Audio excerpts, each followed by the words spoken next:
This morning's scripture reading is going to come from the book of Acts, chapter 18. That's Acts chapter 18, verses 1 through 11. And I'll be reading from the English Standard Version.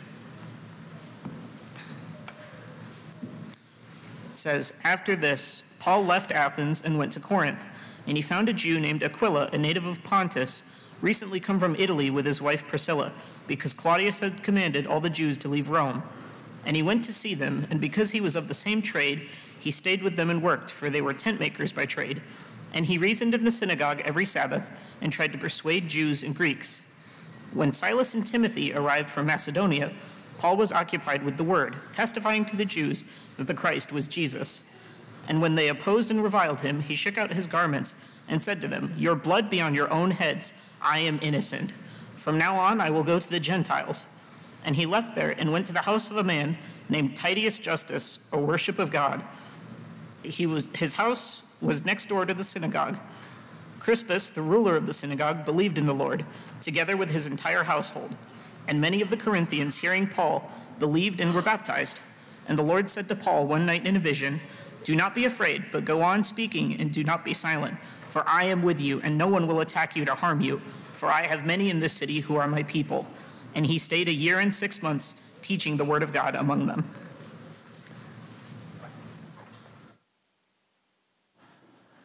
Good morning.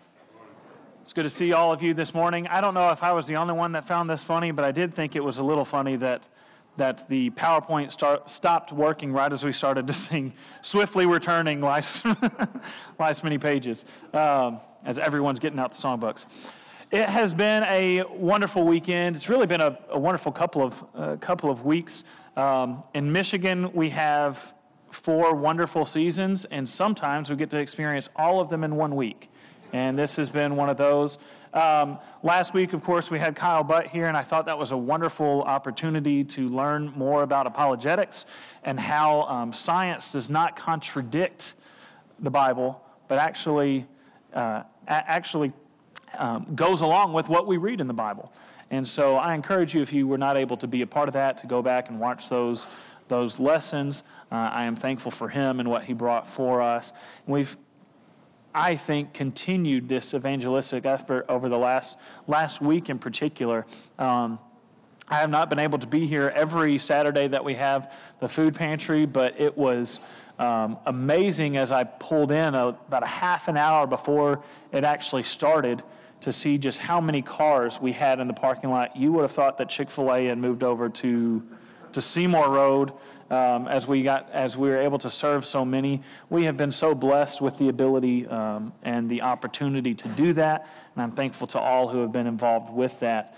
And then last night we had our second annual fall festival, which we have added to our trunk or treat. We've had a chili supper and other things going on as well.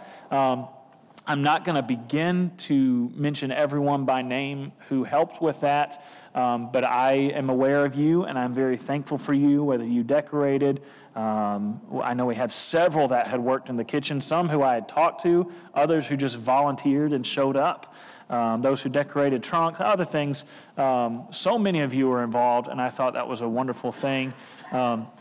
At one point, somebody had counted 204 kids that had come through, and that was with about 20 minutes or half an hour left. So I don't think that was the final count, and that was just kids. It's like reading about the feeding of the 5,000, and you realize that was just the men. There were more than that. And so we saw, someone said close to 400, 350 to 400. We had a lot who have come through, some who are interested in learning more about God's Word, and so for that we are especially thankful and realize that effort was worth it. We have a few more things coming up, especially over the next couple of months, that I encourage you, if you can, be involved with that. This is just a way that many seeds are being planted.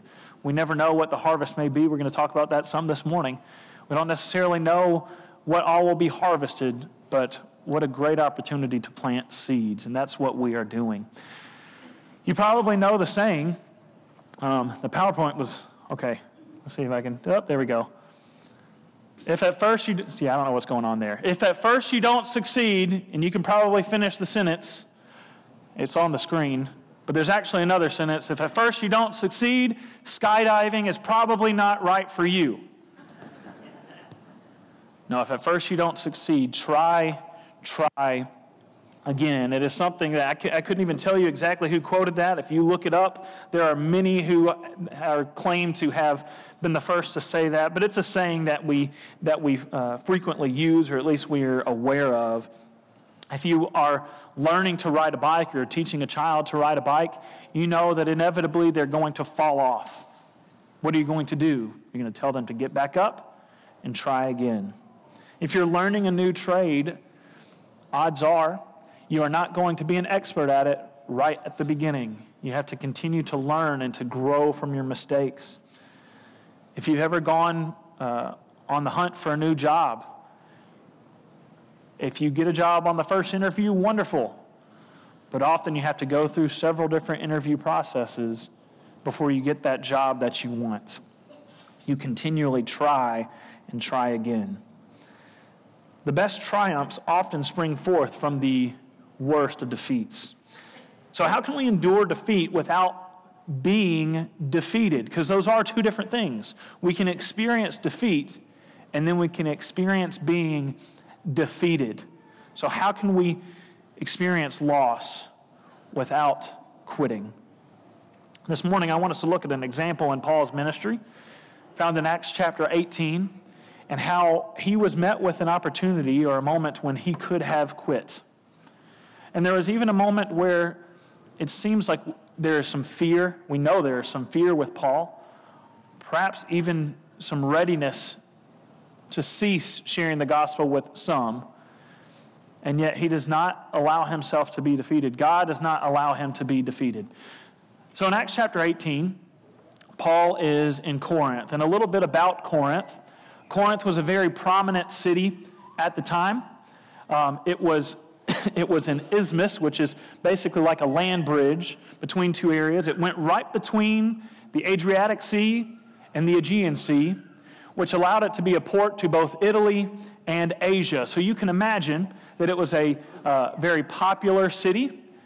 And as being a very popular city, with a port city with different cultures coming in, these different cultures, of course, allowed a shift, if not a full-on acceptance of immorality. As a matter of fact, the phrase to play the Corinthian or to Corinthianize was something that was used at the time synonymously with immorality or lustful intentions. So they had they were very infamous for their immorality in this city. As a matter of fact, the place of worship for the goddess Aphrodite was there at one point, and it is said that the temple had as many as 1,000 sacred temple prostitutes at the time. This was something that was part of their religion. Even in plays at the time, if there was someone that was a Corinthian, they would be stereotypically played as a drunk. So this was how the world viewed Corinth.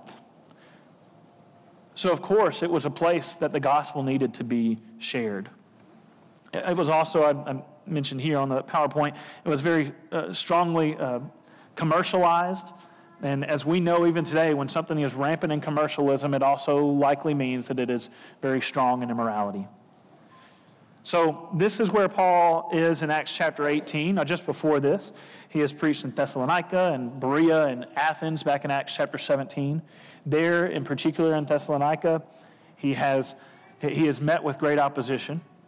It's actually interesting if you look through the book of Acts, the times that Paul finds, we could argue, the most opposition are also the places that we later see letters that he wrote to the church in the New Testament, whether it be Corinth or Thessalonica or Ephesus.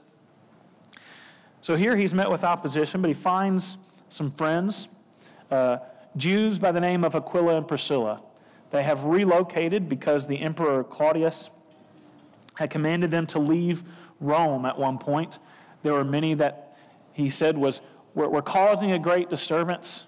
And so it is said that near 200,000 Jews had to go away from where they were living in Rome. And so here he finds Aquila and Priscilla. He stays with them because they are of the same trade. They too are tent makers. And so he finds some hospitality there. In Acts chapter 18, we see Paul give a great example of how we can evangelize. It's a general thing. Obviously, there are specifics that we can add in our own lives. But generally speaking, we often see this with Paul. In verse 4, it says, Paul reasoned with the Jews and the Greeks. If you look back, for example, in Acts chapter 17, verse 2, he reasoned with them day after day in the synagogue. That's how we see him sharing the gospel. He reasoned with them. I think of what Teddy Roosevelt said of speak softly and carry a big stick. This is how Paul evangelized. He did not go in yelling at everyone. He spoke softly, but he spoke the truth, and he reasoned with them, opening the scriptures to them, opening the law and the prophets, and guiding them to where that is pointing to, that being Jesus. And so he reasons with them. And what is that reasoning met with? Well, it's met with opposition. Even though Paul in verse 5, it says Paul is occupied with the word. That's another extra application that we can take this morning. Being occupied with the word. The word for occupied here can also mean to be pressed together. So think of if you've ever used wood glue and you have wood that has split or cracked, and you put the glue in the middle and you clamp it together, you press it together. This is the idea of Paul being occupied with the word. It is pressed to him. It is part of who he is. It's not just an extension. It's not just something on the side. It is an extension of who he is. He's occupied with the word. He was entirely devoted to it. The King James Version says he was pressed in spirit to testify to them. It wasn't just something he should do. It was something he felt he knew he needed to do. But the Jews did not want to hear Paul's message. They opposed him. Verse 6 says they reviled him. That word is from the Greek word that we get the word blaspheme from, or blasphemous. So they reviled him. They're hurling angry insults at him. It's much like any debate that we see even today. If you turn on a political debate, this has been the case for a long time. If one party brings up a good argument, more times than not, the other party will give some sort of ad hominem attack. In other words, they don't talk about what they just said. They will then hurl an insult or something to degrade the character of the person that they are debating. And this is what the Corinthians, the Jews in Corinth are doing. He's reasoning, and they are reviling. And they hurl insults towards him. Even though he's using the prophets in the Old Testament to talk to them, they won't listen. Instead, they respond with just attacks. And they're so relentless that they come together to oppose Paul and try to keep him from spreading the gospel. This, of course, is a recurring theme for Jesus. It was a recurring theme for Paul and the Corinthians in the early church, or the Christians in the early church, excuse me. Paul's had enough. Paul, it seems, at least with them, is ready to throw in the towel. He says, your blood is on your own heads. I am innocent. And Paul is right, and he is righteous in his words and his actions in that moment. In Ezekiel chapter 33, verses 8 and 9, this is the language that's used there in warning those who are wicked. It says, if I say to the wicked, O wicked one, you shall surely die, and you do not speak to warn the wicked to turn from his way, that wicked person shall die in his iniquity, but his blood I will require at your hand. But if you warn the wicked to turn from his way, and he does not turn from his way, that person shall die in his iniquity, but you will have delivered your soul. In other words, it is our responsibility to do our part to share the message, but ultimately it is individuals' responsibility to respond to the message. So Paul is saying this, I've done my part, you refuse to listen, so I'm going to go and I'm going to teach the Gentiles instead. And that was likely an insult to the Jews. Paul had every right to walk away. He had been their Paul Revere, so to speak, giving them the warning that they need. Rejection can be a great discourager. I can imagine Paul being discouraged anytime he went to a synagogue and was met with opposition, was degraded for what he was saying.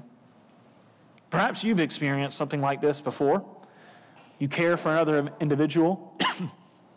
You are sharing the truth of God's word with them.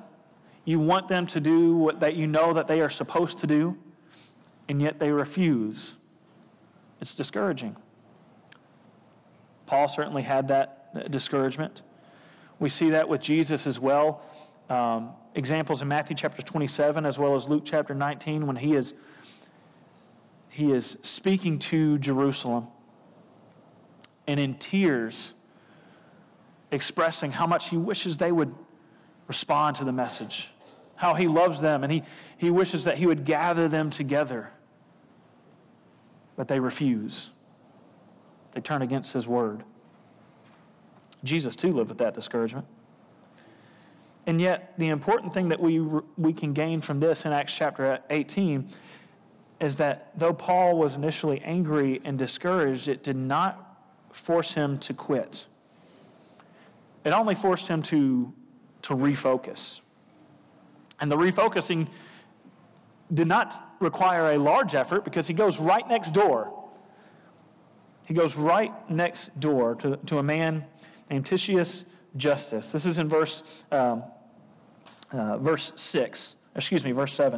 From now on I will go to the Gentiles. And he left there and went to the house of a man named Titius Justus, a worshiper of God. This was a Gentile who was, some referred to him as Jewish sympathizers.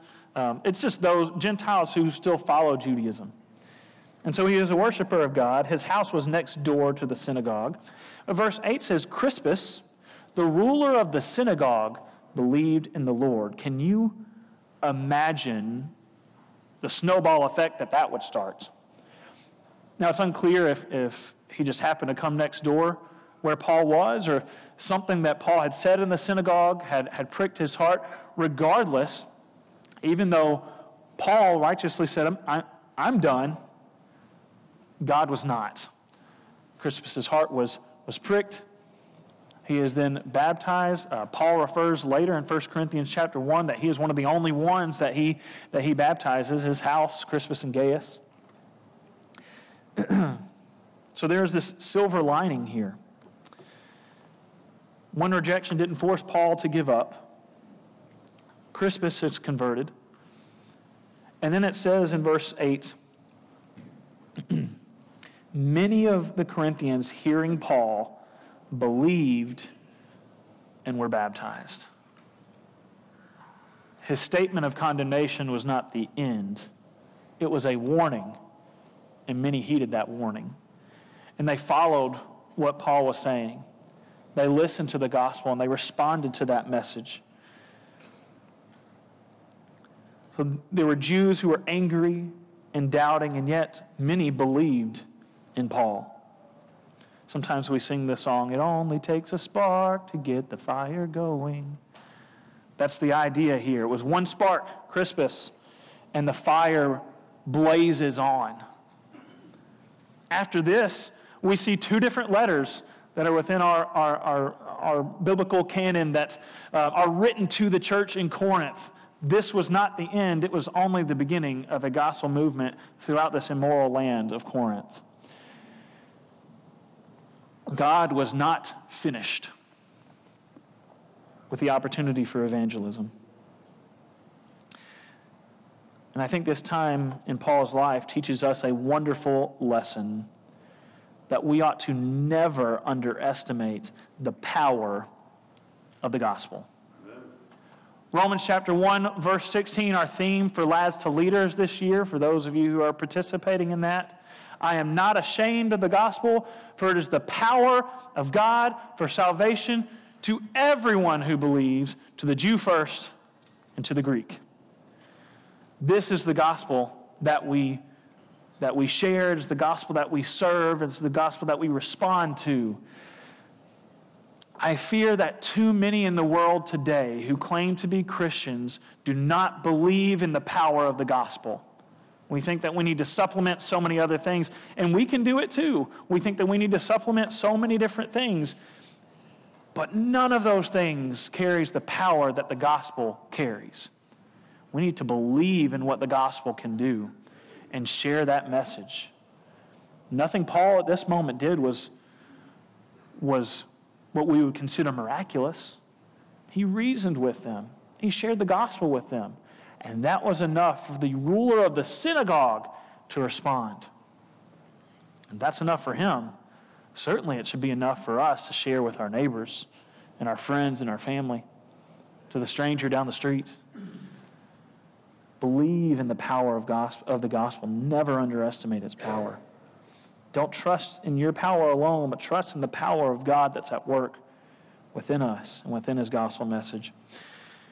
In verses 9 through 11, as we close out this look at this lesson, it was not abnormal for Paul to leave when faced with hostile opposition. We see that early on in Acts chapter 17, for example. But God was clearly still working. The gospel at work was not finished in Corinth, and neither was Paul's hand in this ministry. Look at verses 9 and 10. It says, "The Lord said to Paul one night in a vision, 'Do not be afraid, but go on speaking, and do not be silent, for I am with you, and no one will attack you to harm you, for I have many in this city who are my people.'" It's implied here that Paul was afraid. Otherwise, why would God be telling him, do not be afraid? So Paul was dealing with fear, very human, realistic fear. Of course, we would too with the opposition that he just experienced. But God says, don't be afraid. I'm with you. This is a promise that God has given his people many different times. We see it in Exodus chapter 3 when Moses is about to go back into Egypt. He's unsure of himself, and he says, "Fear not, I'm going to be with you." We see the same in Isaiah chapter 43 when his people are clearly afraid under the captivity that they are in. He says, "Fear not, I am with you." Here he tells Paul in his effort of evangelism in Corinth, don't be afraid, I'm with you. Paul is not alone in his effort for evangelism. And brothers and sisters, let me say that for us as well, that when we are going to share the gospel message, we are not doing it alone. He is with us. Just what if we thought of evangelism in that way? This at the end I'm referring to, when he says, "I have many in this city who are my people." God is not confined by space and time. God knows the future as he does the past. Yes, free will is still involved, but he has seen the future. And there are people in this community that I think God would say, these are my people. And perhaps he has placed all of us here in this moment, in this time, to be the vessels that share the gospel message to them. What if we looked at evangelism in that way? God saying, there are people here who are mine, but I need someone to go out and to gather them. Yes, fear may still be real, but we know this: God is with us. Paul self-discloses a little bit in 1 Corinthians chapter 2, verse 3. He says, "I was with you in fear and much trembling." Paul remembers that fear that he had. And fear can often paralyze us, keep us from doing the things that we know we should do. But God says, don't fear, I'm with you. This vision that God gives for Paul is a vision of encouragement. Perhaps Paul's discouragement and earlier opposition in the synagogue would motivate him to just move on from Corinth. It seems like that might have been the case. And what a loss it would have been if he had ceased to spread the gospel there in such a prominent city. But God says, keep on doing what you're doing. Keep speaking. Don't be silent. Verse 11 says, Paul stayed there for 18 months, another year and a half. Now, perhaps it was partly because it took longer to spread the gospel there with such opposition. Perhaps it was because the acceptance of the gospel was continuing day by day. Perhaps it was a little bit of both. But regardless of the reason, Paul, who is ready to move on, stays another year and a half because God saw the importance of outreach there. Their blood, as Paul said, it may not have been on his head anymore, but that did not stop his ability to reach out to them. I think there can be a time when we've done our part, but that doesn't mean that we stop doing something. Yes, it is a biblical teaching. Jesus said himself, do not throw pearls before swine. Earlier in Acts, there's something that is said to wipe off the dust of your feet. I believe it's in Acts chapter 12. So there are times that one can move on, and yet Paul has a moment when he could have moved on, and yet he continues to share. Maybe it's not with that same person, but he goes literally next door to share the gospel. Yes, swine may not want anything to do with the pearls, but that doesn't mean that you can't go to the farmhouse right next door and give pearls to them to where they might listen. We need to not let discouragement stop us from sharing the gospel with others. To not let discouragement and opposition stop us from evangelizing at all. Maybe I'm speaking out of turn, but I know I was speaking with Josh about the door knocking effort a few weeks ago, and he had said for the most part he was met with friendliness and listening ears, but there were a couple who were not happy about them knocking on the door. It's just inevitable. But I bet if you asked Josh, well, what did you do after that? He would tell you, well, I just went next door. One rejection does not equal defeat. And I want us to think about that. So I guess I'm skipping a point here. We'll go back to number one, but just three takeaways for this morning. Number one, which is actually number two here, rejection does not necessarily equal defeat. And we can change that up a little bit and say it this way. One defeat does not mean we have been defeated. Think about how you react when you are rejected. If you ever try to study the Bible with someone or even just invite them to worship with you time and time again, and they continuously say no, how do you respond in that moment? Do you feel defeated, sad, apathetic, angry even? When we are in these types of situations, we have to know that ultimately it is not our decision for others to follow Christ. They have to make that decision. And yet we can also remember that rejection is not the end. To put this in a modern thought, my guess is that there are married couples in here where the husband had to ask the wife multiple times to go on that first date. They were rejected. I don't hear any loud laughs or amens, but my guess is there's at least a couple in here. One rejection does not necessarily mean the end. And in a much more serious way, we can continue to share the gospel even when there is an initial rejection. Think about, do you think that on the road to Damascus is the first time that Paul heard about Jesus? Of course not. One could argue that he too rejected the gospel message many times before responding to it. And yet what happened with the rest of his life? When we continue to share the gospel, even when met with rejection, we are following in the footsteps of Jesus. As we read about in Isaiah chapter 53, verse 3, which is prophesying about Jesus, it says that he was rejected by mankind. And yet the thing about Jesus is, though he was rejected by mankind, he came to die for all of mankind. So we can endure rejection too, for the sake of others being saved. Jumping back up to this first point I skipped over, others' response should not control our effort.